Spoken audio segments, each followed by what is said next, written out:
नमस्कार। 4 PM गुजरात में आप सभी का स्वागत है और मैं हूं आपके साथ आकांक्षा यादव। दोस्तों, गुजरात कांग्रेस के वरिष्ठ नेता और पूर्व प्रदेश अध्यक्ष शक्ति सिंह गोहिल ने पेट्रोल और डीजल की सप्लाई को लेकर एक गंभीर बयान दिया है और उन्होंने कहा है कि वो सौराष्ट्र क्षेत्र के दौरे पर थे। वहां ट्रांसपोर्ट एसोसिएशन के लोगों ने उनसे मुलाकात की और बताया कि जब वो ट्रकों में डीजल डलवाने जाते हैं तो उन्हें सिर्फ 25 लीटर ही डीजल मिलता है। लंबे सफर करने वाले ट्रकों के लिए इतना तेल बहुत ही कम पड़ता है। वहीं जब उन्होंने पेट्रोल पंप मालिकों से बात की तो उन्होंने बताया कि ऊपर से दबाव है, डीजल की बिक्री कम करो, किसानों को ट्रैक्टर में तो तेल दिया जाए लेकिन गैलन या फिर डिब्बे में ना दिया जाए। अगर देना भी पड़े तो बहुत कम मात्रा में दिया जाए, जिससे कि ट्रांसपोर्ट और किसान दोनों परेशान हैं। शक्ति सिंह गोहिल गुजरात कांग्रेस के सक्रिय नेता हैं। वो अक्सर जमीनी स्तर पर दौरा करते रहते हैं और लोगों की समस्याएं सुनते रहते हैं। हाल ही में सौराष्ट्र के दौरे के दौरान उन्होंने ट्रांसपोर्ट व्यवस्था से जुड़े लोगों और किसानों से बात की है। उनके अनुसार ट्रांसपोर्ट एसोसिएशन के सदस्यों ने शिकायत की है कि पेट्रोल पंपों पर डीजल भरवाने जाते हैं तो सिर्फ 25 लीटर तक की सीमा रखी जाती है। एक ट्रक को सैकड़ों किलोमीटर सफर करना पड़ता है। 25 लीटर डीजल में तो कुछ ही दूरी तय हो पाती है। बार बार पंप पर रुकना पड़ता है, जिससे समय और पैसे दोनों का नुकसान होता है। शक्ति सिंह ने कहा कि ये स्थिति सामान्य नहीं लगती है और उन्होंने पंप मालिकों से पूछताछ की, जहां पर पंप मालिकों ने बताया कि उन्हें ऊपरी स्तर से निर्देश है कि डीजल की खुली बिक्री सीमित रखें। सौराष्ट्र गुजरात का एक महत्वपूर्ण क्षेत्र है। यहाँ से ट्रक पूरे देश में माल लेकर जाते हैं, जहाँ कपास, मूंगफली, समुद्री उत्पाद, औद्योगिक सामान आदि। ट्रांसपोर्टरों का कहना है कि एक ट्रक को लंबे सफर के लिए 300 से लेकर के 500 लीटर डीजल की जरूरत पड़ती है। अगर हर बार सिर्फ 25 लीटर मिले तो कई बार पेट्रोल पंप पर जाना पड़ता है। इससे समय बर्बाद होता है, ड्राइवर थक जाते हैं और परिवहन लागत बढ़ जाती है। परिवहन महंगा होने से माल की कीमत भी बढ़ती है, जिसका असर आखिरकार आम उपभोक्ता पर महंगाई के रूप में पड़ता है। ट्रांसपोर्ट एसोसिएशन के लोगों का कहना है कि दबाव हाल के महीनों में बढ़ा है। वैश्विक स्तर पर तेल संकट और पश्चिम एशिया में तनाव के कारण पैनिक बाइंग हुई है, जहां सरकार ने होर्डिंग रोकने के लिए पंपों पर निर्देश दिए हैं, लेकिन इसका असर सामान्य व्यापार पर पड़ रहा है। किसान गुजरात की अर्थव्यवस्था की रीढ़ है, जहां सौराष्ट्र में कपास, मूंगफली, जीरा आदि फसलें उगाई जाती हैं। खेती में डीजल का बहुत उपयोग होता है, ट्रैक्टर चलाने, पानी पंप करने, हार्वेस्टर और थ्रेशर चलाने में। शक्ति सिंह गोहिल के अनुसार पंप मालिकों पर दबाव है कि किसानों को वाहन के टैंक में तो डीजल दें, लेकिन डिब्बे या फिर गैलन में कम दें या फिर बिल्कुल भी ना दें। इससे किसानों को स्टोरेज की समस्या हो रही है। दूर दराज के गांवों में बार बार पेट्रोल पंप जाना मुश्किल होता है।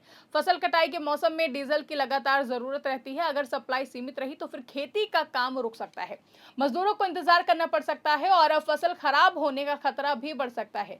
कई किसानों का कहना है कि उन्हें घंटों लाइन में लगना पड़ता है। पेट्रोल पंप मालिक अक्सर बीच में फंस जाते हैं, जहां एक तरफ सरकार या फिर ऑयल कंपनियों के निर्देश होते हैं, दूसरी तरफ ग्राहकों की शिकायतें। और उन्होंने शक्ति सिंह को बताया है कि ऊपर से दबाव है, बिक्री सीमित रखो, होर्डिंग ना होने दो। आज सत्ता की आंखों में आंख डालकर पत्रकारिता करना मुश्किल हो गया है। हम पर मुकदमों से लेकर चैनल को बंद करने का दबाव बनाया जा रहा है। मुश्किल दौर है, लेकिन हम हार नहीं मानेंगे। इसीलिए 4 PM को ज्यादा से ज्यादा ज्वाइन करें और स्वतंत्र पत्रकारिता को जिंदा रखने के लिए जितना हो सके हमारा आर्थिक सहयोग करें। उम्मीद है कि आपके सपोर्ट से ये जंग भी हम जीत जाएंगे। आपको बता दें कि 2026 में पश्चिम एशिया संकट और ईरान से जुड़े तनाव के बीच कच्चे तेल की कीमतों में बढ़ोतरी हुई है। भारत में पैनिक बाइंग शुरू हुई है और कई जगह लंबी कतारें लग गई। गुजरात सरकार ने होर्डिंग रोकने के लिए 23 मार्च 2026 के आसपास सर्कुलर जारी किया कि वाहन के टैंक में ही तेल दिया जाए, डिब्बों में ना दिया जाए। बाद में किसानों के लिए 200 लीटर तक छूट दी गई, लेकिन व्यवहार में कई जगहों पर अब भी सख्ती बढ़ती जा रही है। पंप मालिकों का कहना है कि अगर वो नियम तोड़ेंगे तो फिर उनके लाइसेंस पर असर पड़ सकता है। गुजरात सरकार ने बार बार कहा कि राज्य में पेट्रोल और डीजल की कोई कमी नहीं है, पर्याप्त स्टॉक उपलब्ध है। पैनिक बाइंग और अफवाहों के कारण कुछ पंपों पर सीमाएं लगाई गई हैं ताकि ब्लैक मार्केटिंग रोकी जा सके। सरकार का कहना है कि किसानों के लिए छूट है, वो सत्यापन के साथ 200 लीटर तक डिब्बे में डीजल ले सकते हैं। ट्रांसपोर्ट के लिए भी पर्याप्त सप्लाई होने का दावा किया गया है। केंद्र सरकार ने भी एक्साइज ड्यूटी घटाकर कीमतों को नियंत्रित करने की कोशिश की है। इसके बावजूद जमीनी स्तर पर शिकायतें सामने आ रही हैं। विपक्ष इसे सरकार की नाकामी बता रहा है। 2026 में ईरान, इजरायल, अमेरिका तनाव के कारण होर्मुज स्ट्रेट प्रभावित हुआ है, जहां भारत अपने तेल आयात का बड़ा हिस्सा इसी रास्ते से लाता है। कीमतें बढ़ी और सप्लाई चेन प्रभावित हुई है।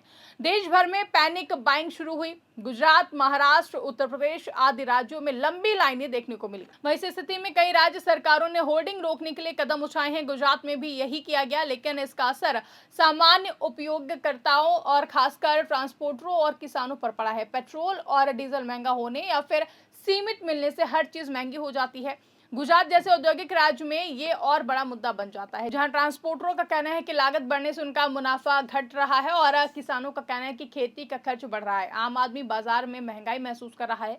शक्ति सिंह गोहिल जैसे कांग्रेस नेता इसे मोदी सरकार और भाजपा की नीतियों की विफलता बता रहे हैं। उनका कहना है कि विकास मॉडल वाले गुजरात में भी आम आदमी परेशान है, जहां कांग्रेस का आरोप है कि केंद्र और राज्य सरकार ने संकट का पुनर्अनुमान नहीं लगाया या फिर पर्याप्त तैयारी नहीं की है।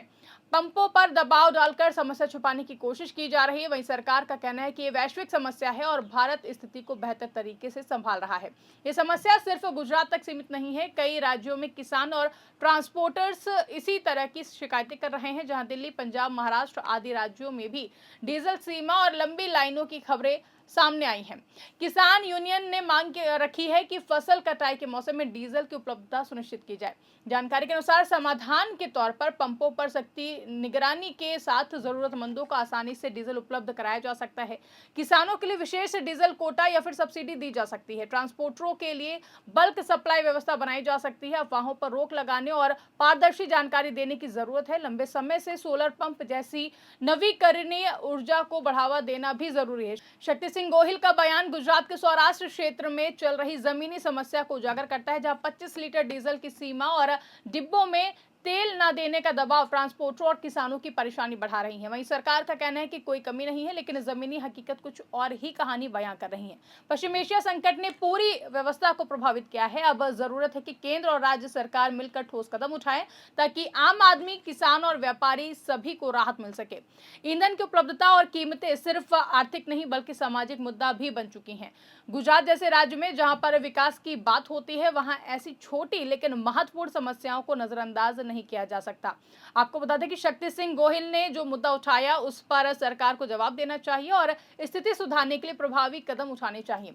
लोगों को उम्मीद है कि जल्द ही स्थिति सामान्य होगी। वहीं इस खबर पर आपकी क्या राय है, कमेंट करके हमें जरूर बताइएगा। फिलहाल के लिए इस खबरों में बस इतना ही। ऐसी तमाम बड़ी और राजनीतिक खबरों के लिए आप बने रहिए और देखते रहिए 4 PM गुजरात। धन्यवाद।